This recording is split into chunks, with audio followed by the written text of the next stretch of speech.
चर्चाओ करे पूरा सहारा गे पागली। हाकौ चर्चाओ करे पूरा सहारा गे पागली। तोर माँ जनुआ है कौरमी के लाभार गे पागली। तोर माँ जनुआ है कौरमी के लाभार गे पागली। मरियो के उरा हाथवा मार गे पागली। मरियो के उरा हाथवा मार गे पागली। तोर माँ जनुआ है कौरमी के लाभार गे पागली। तोर माँ जनुआ है कौरमी के लाभार गे पागली। माँ प्रतिमा रिकॉर्डिंग स्टूडियो शेखपुरा।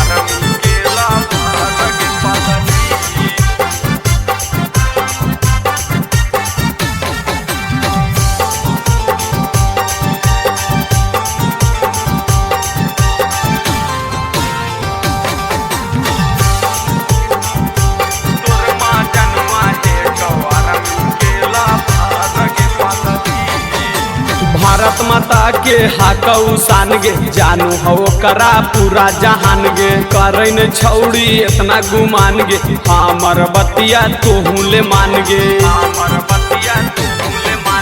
भारत माता के हाकौ शान गे जानू हो करा पूरा जहान गे। करैन छौड़ी इतना गुमान गे हमर बतिया तोहू ले मान गे। रखले हाकौ दिलवा में साबार गे पागली। रखले हाकौ दिलवा में साबार गे पागली। तोर माँ जनुआ है कौरमी के लाभार गे पागली।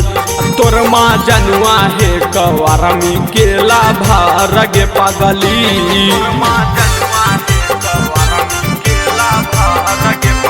मिक्स बाय शैलेंद्र बाबू।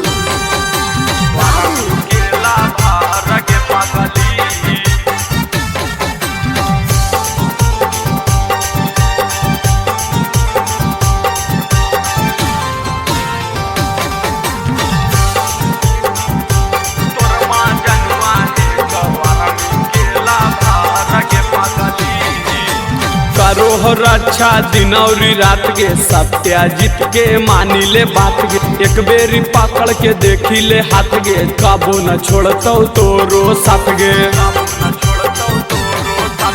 करो रक्षा दिन और रात गे सत्याजित के मानी ले बात गे। एक बेरी पकड़ के देखी ले हाथ गे कबो न छोड़तौ तोरो साथ गे। भैया धर्मेंद्र के माँ चल हौ कहा रगे पागली।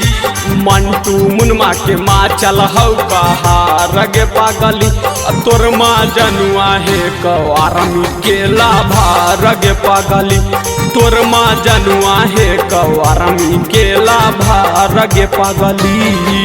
माँ प्रतिमा रिकॉर्डिंग स्टूडियो शेखपुरा।